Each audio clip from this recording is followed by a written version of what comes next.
Merry meet guys, and welcome back to my channel. I'm Houston, for those who are new following me. Hi, welcome. Greetings and all that whatnot.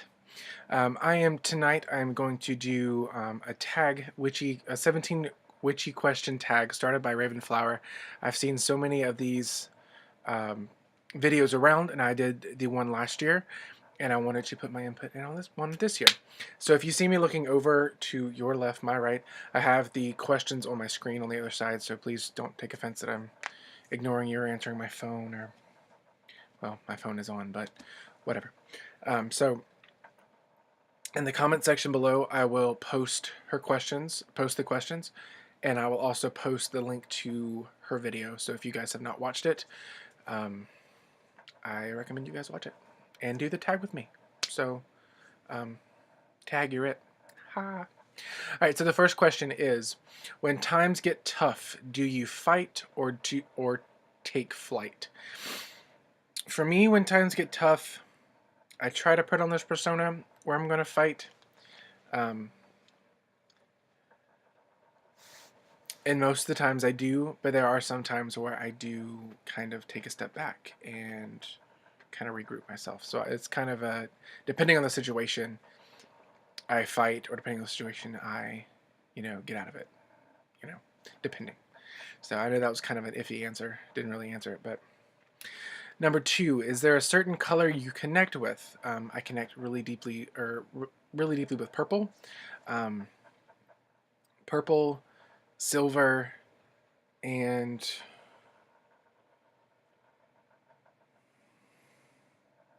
like multiple shades of purple that I really connect with, even like a lavendery kind. I just think is divine. It's just beautiful. What other color? We'll go with purple and silver. Those are the two colors. That and kind of like a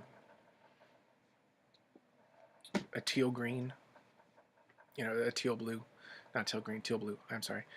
So those are the three colors that I connect with. Or those colors that I connect with. So what is your sun, moon, and rising sign? So I am a Capricorn sun, Leo moon, and rising in Pisces. Number 4, something you would change if you could, self, the world, or magically. I think I would want to change people's perception of magic. There's so many people, and just hear me out. There's so many people that believe that things with magic are impossible. And I think when you open your mind to the world of witchcraft and to the world of magic in general, I think anything is possible. And I'm mostly talking about psychics and psychic abilities or magical powers, things like that. I know I sound kind of weird, and like I said, just hear me out. There have been cases where people have accomplished levitation, telekinesis, telepathy, things of that nature. Not so much to the great extent on TV, but what's saying that it can't happen? You know, all these myths and legends say of great witches and wizards and sorcerers and sorceresses doing these amazing feats of magic. Why isn't it possible for us to do stuff like that? So that's what I would change. I would change people's perception of magic. That it's not one set way. Where I know there's a lot of people that don't believe it's one set way, but there are some people that I know that say it's impossible to do certain things, and I want to change that impossible to possible. And if you want me to talk more about that, I can in another video. But that's what I want to change. I want to change people's perspective on magic and the craft. So, number 5, are you passing down your knowledge to the next generation? If so, in what way? Well, I don't, at this very moment, I don't foresee me having any kids. So, I mean, it's possible. But at this very moment, I'm not at the place where I'm in the mindset where that's what I want. I do have a nephew. He was just born a couple weeks ago. Yeah. 2 weeks ago, to be exact. Um, and if he is interested, and I'll pass my knowledge down to him and to those who come in my later years and want to learn what I do and how I practice. I am looking to create a Book of Shadows, kind of more elegant one than the binder. I love the binder that I have, but I want to craft a new one, kind of scrapbook, almost like Charmed and things you see in the movie sets, almost like that. I want to create one where I can pass down my knowledge and do stuff that way.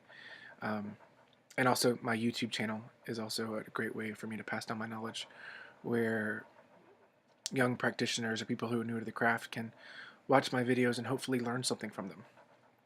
That's how I believe I'm passing my knowledge down, at least. So, number 6, ancestor connections and who's coming through. I do have ancestor. I do connect with my ancestors, and it's mostly the recent ones. And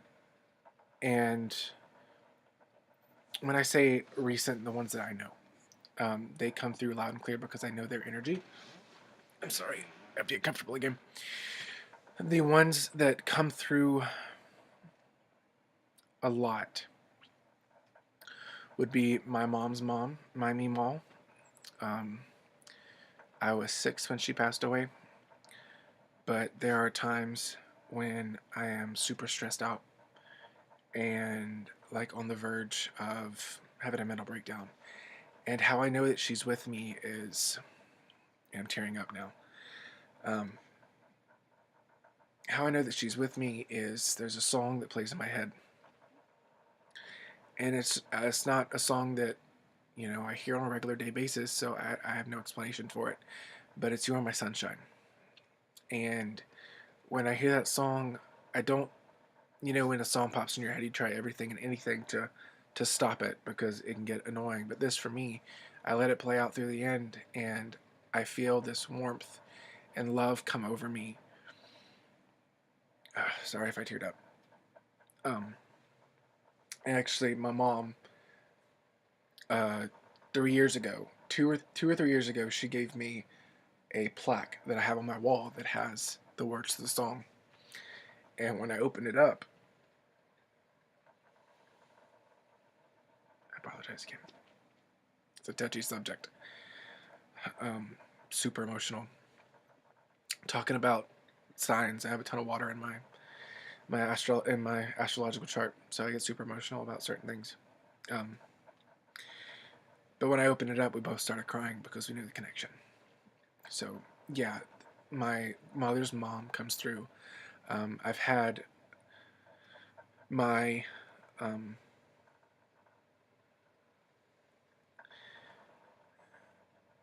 dad's dad. So my dad's dad and my grandfather and my grandmother, she passed away earlier. She passed away last year, June. I have her come through a little bit when I have some of her stuff. She was a big collector of fans, and she's one of the reasons why I wanted to start using, and I studied using fans and magic, because she was so elegant, and we called her the Queen. Just the way she presented herself, she was so queenly. And I've had my grandfather come through, kind of as like my backbone. Like when I feel like I can't really do anything, when I'm in like almost a depressive state, and it's really weird when how my ancestors come through. They come through when I'm almost in a crisis and I feel like there's nothing else I could do, and they come through to reassure me. I know they're with me all the time, but it's just I feel them when I'm in that emotional state. And my grandfather kind of helps pick me back up a little bit and tells me it's not, it's okay. It's fine not to be okay, and you're not alone, kind of thing. I felt my grandmother a couple times after she passed. It was kind of otherworldly when she passed.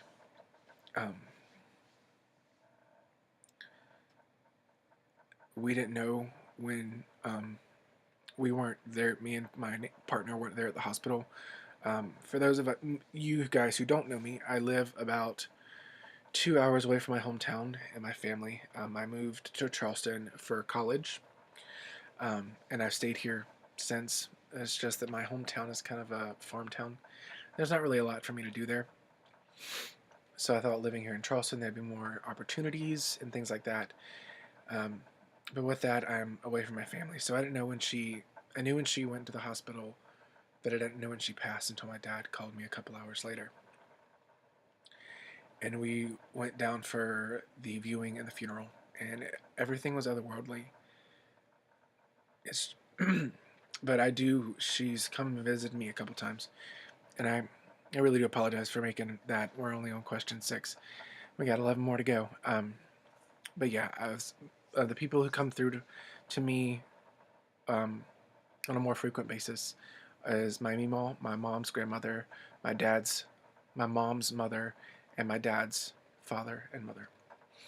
My mom's dad is still alive with me, so, and I hope he stays for a couple more years. Number 7. Do you prefer to do magic with others or by yourself?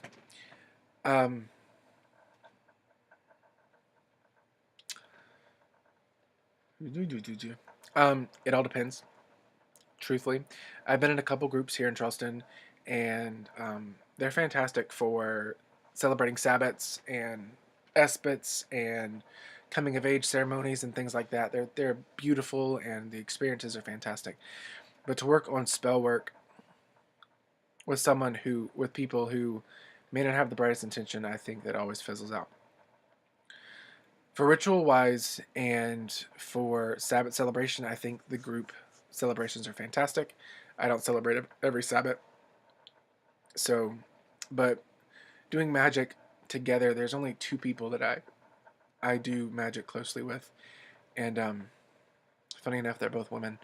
Um, one is my sister; she's back home, and the other is actually my manager at work. We do magic together, so we've done magic together, and it's come up with fantastic results. So it just depends on the situation and what the spell or magic does. Because if there's some things that me and my manager are talking about that we want to work on for the shop or for our personal lives, and we can go about it better separately, that's what we do. But if we can come together and combine our energies, we do that as well. So I think it depends. It does depend. I like both. I do enjoy working by myself, and I also enjoy working with others, the trusted few that I work with at least. So, something just went through my ear. Number 8. Do you feel there is only one type of meditation? No, I don't. I feel that there is active and passive meditation. I can't sit still long enough to and have my mind focus just on my breath to really meditate. So I've meditated while reading. I've meditated while listening to music, just getting lost in the music. I've actually done what Ravenflower says and meditated on driving, which I know is kind of dangerous, but you just get in the zone and you don't remember how you ended up at the house from work or to work. I've done that. I've meditated at work where I just focus on my breathing for a couple minutes. It's usually just to calm myself down because I deal with a lot of stupidity on a daily basis. But there is meditation through dance, meditation through walking. So there's many different types of meditation. I don't believe there's one set or right way or wrong way to do it. I think you just need to explore your options and find what's right for you. Number 9. What is your favorite flower and why? I have a bit of a... What the fuck was that? Don't know. Something's at my window. It's probably just the bugs. I have a bit of a blackish thumb when it comes to plants, but I love looking at them. I think they're beautiful. I love going to other people's gardens and seeing all the beautiful flowers that they can create. I can't grow a damn thing. And it's probably most of the fact half of it's on mine, and then half of it's where I try to plant the flowers. It's not that great of earth. The soil there kind of sucks, but I'd have to say my favorite flower would be the rose. I don't use it magically. I don't have any rose bushes around. It would be that and the magnolia flower. Both of them remind me of my childhood, and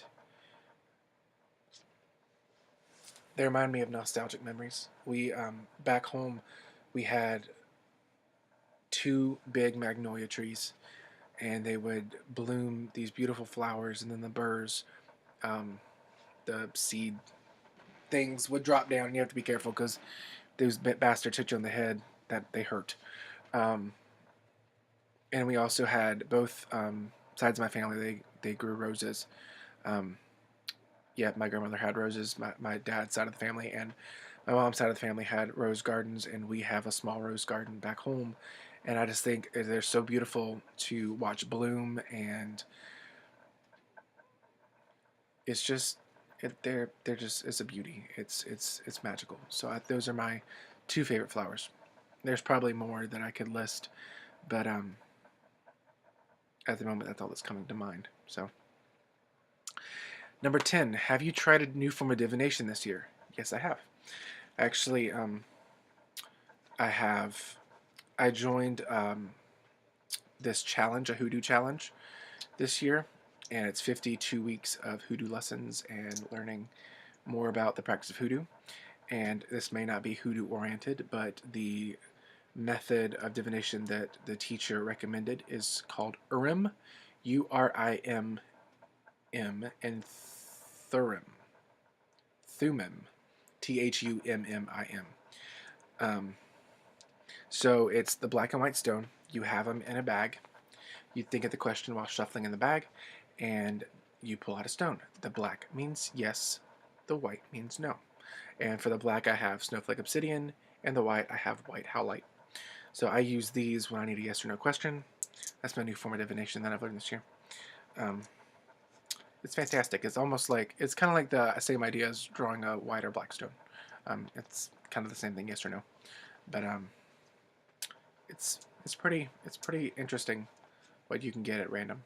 You know, I think it's a fantastic way to divine. Um, so number 11, what is your favorite way to connect with the elements? I actually did this Tuesday. My favorite way to connect with the elements is to go out and be in them. Um, and I mean that is, I wasn't really feeling well Tuesday, and like I said, this is kind of important to what I said I did it Tuesday. I wasn't really feeling well Tuesday morning, and then it was beautiful here. I went outside because the landlord had to come over and she had to fix a leak under the house that we were renting from her. And I went outside. The breeze was blowing pretty strong. It wasn't too hot. It wasn't too cold. It was like 87, I believe. It was nice and sunny. So I was out there. I was able to walk barefoot without any bugs or anything coming up and bite me, and no mosquitoes. It was just fantastic. And being out barefoot on the earth and with the breeze flowing and the sun coming down, that's my favorite way to connect with the elements. I'm also a tree hugger. I love to go hug trees, at least in safe areas. I have a big one in my yard that, or the yard that we're renting, that I go and hug, um, even if I do get weird looks from the neighbors. It helps. Number 12, tea or coffee? Um, Probably tea. I don't drink coffee that much, but I do drink tea. I used to drink it on a regular basis, but I do, not sweet tea or hot tea. Um, but I think tea over coffee for me. So, number 13, do you come from a witchy family, and do you feel the bloodline is important, or does it matter? I do not come from a witchy family. I do come from a family who is very open-minded.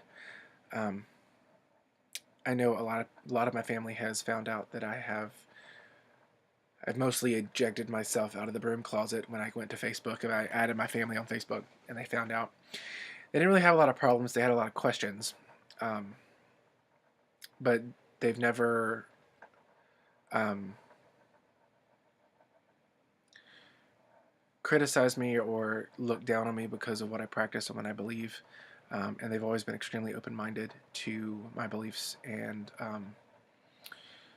I know that my mom and my dad's side of the family, there has to be some kind of magic going through the family, because it wasn't a big shock to them that I changed. That wasn't, I didn't believe in the Christian mythology or theology, whatever, anymore, and I went to more of a pagan spiritualistic path. They weren't that surprised.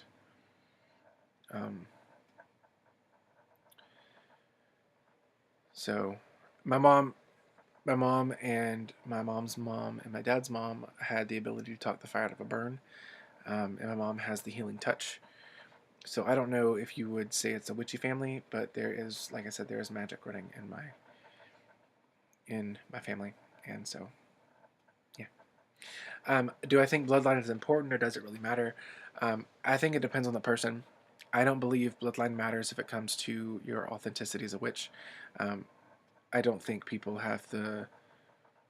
I'm not a big fan of when people say that, oh, you weren't born, you weren't from a witch's family, so you're not a witch. Um, we have people like that around here, and it's annoying, but you deal with it. I don't think that the bloodline matters, for me personally, but there could be people out there that do. But for me, I don't. I don't think it matters at all. You're a witch. You're a witch. That's all. Number 14. List your 3 favorite YouTube channels. Damn it, there's a lot. I love Lady Gravedancer. She's like at my top of my favorites. And actually, Noah Tempestari. He's one of my favorites to watch as well.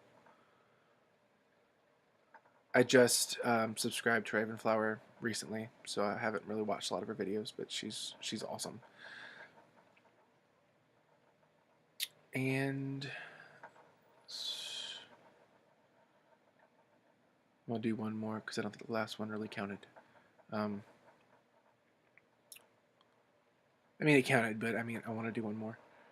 So another.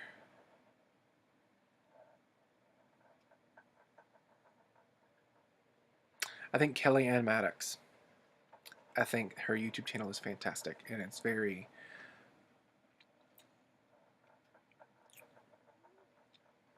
It's awesome. It opens your mind up. She opens new thoughts that you probably wouldn't have thought to think. That sounds kind of Alice in Wonderland-y, but apologize. But Kellyanne Maddox, Lady Gravedancer, Noah Tempestari, and Ravenflower are my top YouTube channels. Witchy YouTube channels. I have other ones too. For like drag race and cars and makeup and things like that. So there's a ton of ones, but the witchy ones are those 4. There's a multitude more, but those are the ones off the top of my head. Next question. What is my favorite witchy book?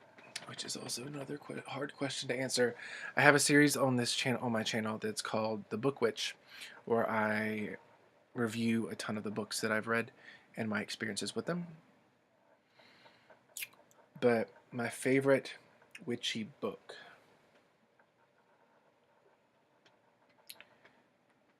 That's difficult. It's very, very, very, very difficult. Other than reference books, of course, I think I'm looking at my. I apologize. I'm looking at my bookshelf and seeing what's under me. I have books everywhere. I think the Encyclopedia of Spirits. Oh, that's a reference book, so I use that a lot. And then American Folk Magic by Silver Raven Wolf. That's a fantastic book. And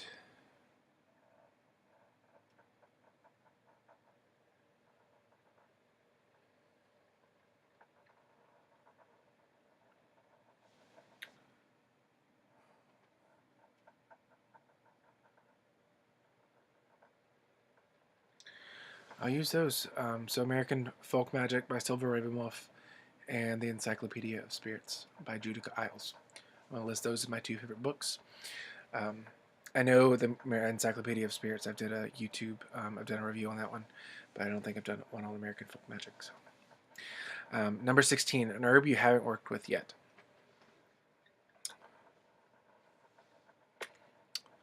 An herb I haven't worked with yet. I have not worked with motherwort before.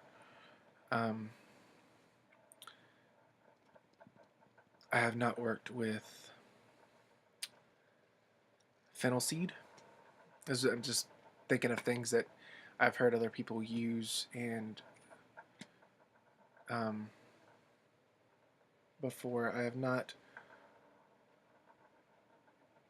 Weirdly enough, I haven't worked with the eucalyptus plant at all. Like, I haven't worked with dried eucalyptus leaves or anything of the sort. When I think of eucalyptus or anything like that, I go to Vicks Vapor Rub, which I know is weird, but I haven't worked with. So I haven't worked with those. I have. There's one flower I am saving to use. A friend of mine gave it to me. It's a moonflower. It's dried and it's in a container. I just haven't found the right application I want to use it in. I haven't worked with that either, so I am excited to work with that and get to know its energies. But and number 17, the last question, what are my goals for the next year? Well, my goals physically are to lose weight and to get my stomach condition under control. I also want to find a better paying job, which I'm on the search for. I have a job now, a part-time job, and it's got me by. I've been with them for a little over 6 years.